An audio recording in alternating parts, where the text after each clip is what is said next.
Hi guys, welcome back to the channel.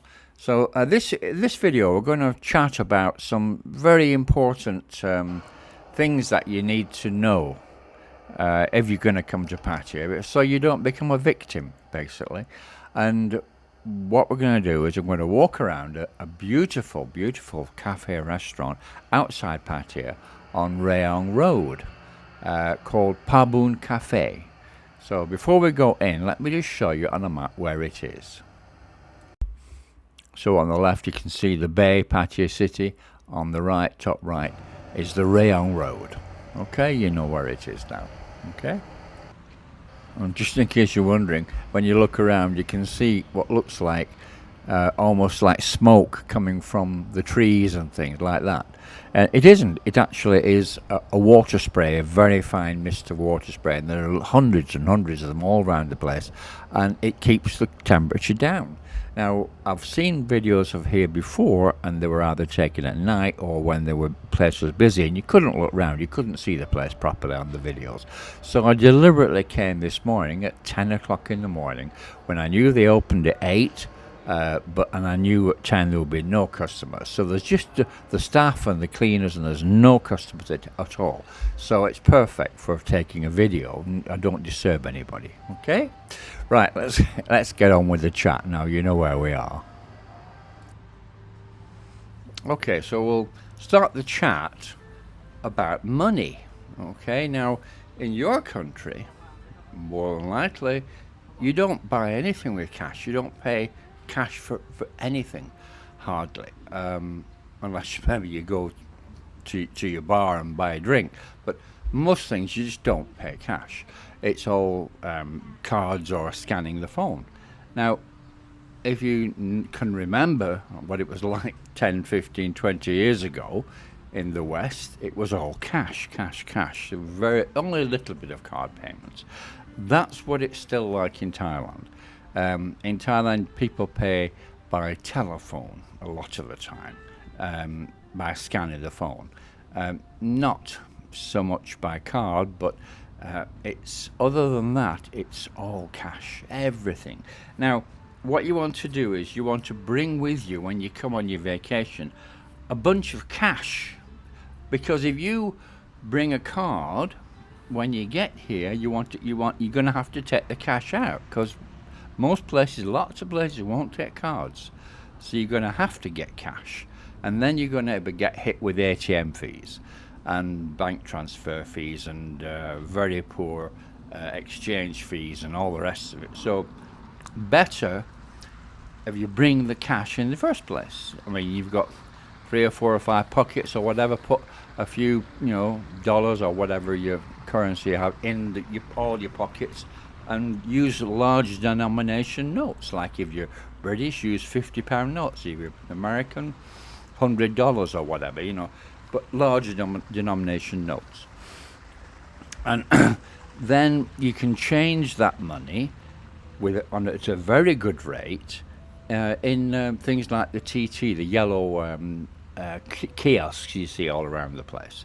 Now that's how you do it, and you just keep the rest of the money in your safe. Where you have a safe, which is they're usually pretty good safes in the room, in your hotel room. You get a decent hotel. Don't get a crappy little place with no safe. Get a fairly decent hotel when you come and have a safe, and then you can put all your things in that. But as far as your banknotes are concerned, when you do order them from your bank, and try to get new ones if you can, and large denomination notes, as I say, not used notes so much, because if the note is scruffy or torn or has writing on it, like somebody wrote a number down they were counting or something, they'll refuse it in the exchange kiosks. So you want clean notes, okay? And you want large denomination. So bring cash with you, all right? It's usually safe in your room. It's normally the safes are quite good, and you don't normally get much theft from the safes. It really isn't a problem as a rule. Now, continuing the chat about money, when you go out into bars or wherever, don't flash the cash, as though you were like a millionaire, even though you might only be a 2 week millionaire. Don't take out more money than you expect to spend for the night. Probably at the most around 10,000 baht, I would think. That's usually enough. And if you do take a little more than that out, or even with 10,000, split it into 2 or 3 or 4 wads of cash. So, and put one in each pocket. So you've got 2 in the back pocket, 2 in your front pockets, and you've got 4 wads of money. So if you take 1 wad out and open it and take money out, anyone like with bad intentions will see, oh, there's only 2 or 3 or 4,000 baht there. It's not, forget it, a guy's poor. They don't know about the other 3 wads, you know what I mean? So it makes you safer. It just simply makes you safer. Otherwise, you take a big wad out and you've got like 20,000 baht or whatever in a wad, and you open it and you take it in a single wad and people see it. It makes you a target. Straight away, it makes you a target. And you don't want that, Split the money up. Yeah? I mean, another thing is don't wear expensive jewellery anywhere in Pattaya, especially gold. That's the thing you must never wear in Pattaya. Gold necklaces, gold bracelets, because they'll snatch it. It will get snatched if you're out late at night. Very good chance. And thieves look for newbies.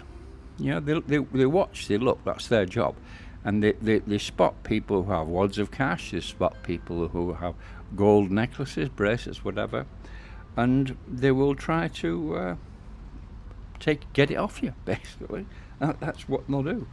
So keep any valuables you do take. Better not take any, really, but if you do have to take some, keep it in your safe. Don't wear it.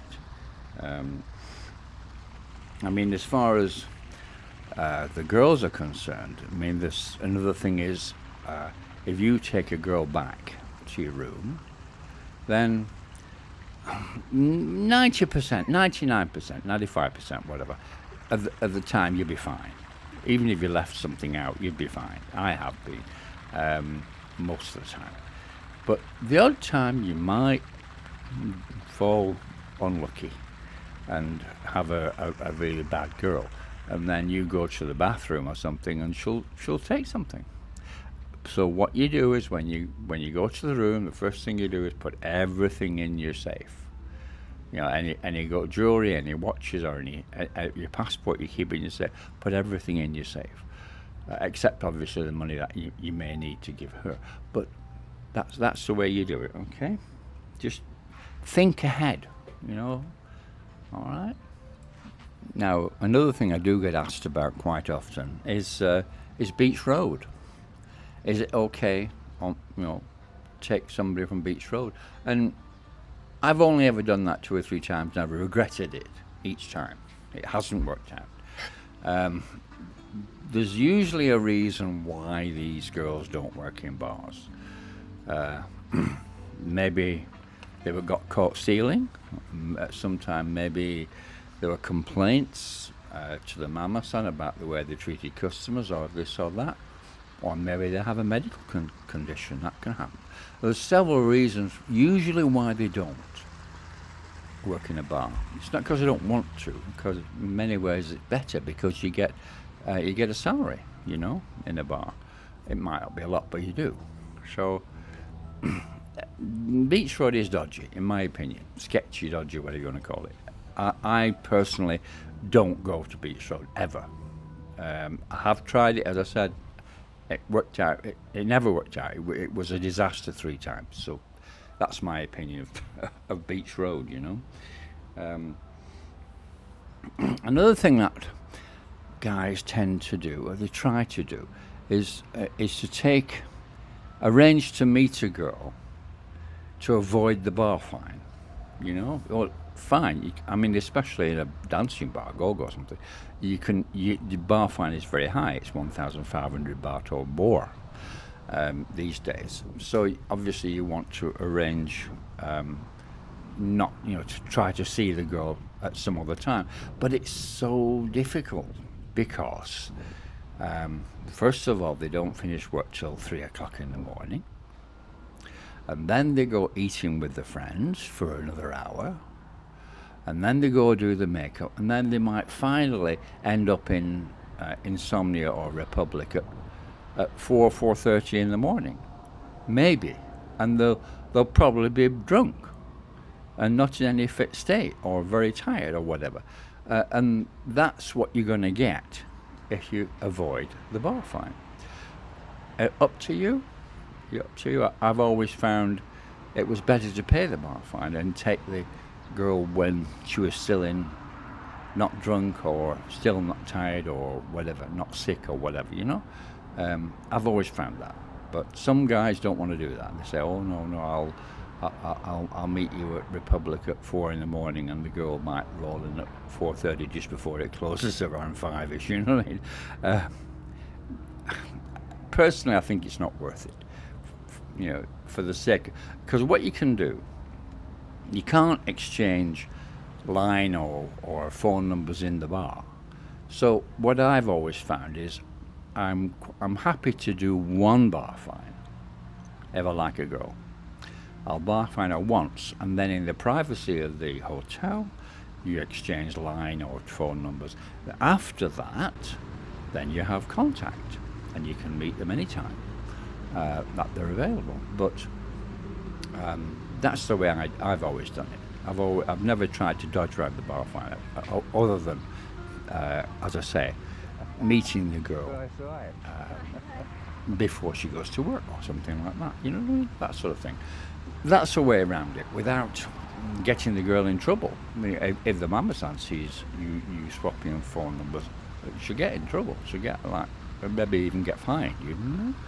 So you have to be careful about things like that. Plus, unless you want to stay out all night long waiting for her, well, it's not good to try to do that. Anyway, that's up to you. If you want to do that, you do that. You know. There was one other thing. I mean, for newbies, this is like you heard of the 3-day rule, I presume, which means that you change the girl every 3 days. Now, that, in my opinion, is way too long. 3 days, way too long, because for newbies who've especially not experienced or anything, 1-day rule is what I think. Okay, 1-day rule. You change the girl every day. 1-day rule. All right. Then you protect yourself, because otherwise you do 3 days, and for so many soft-hearted guys, that's just too long. They get hooked.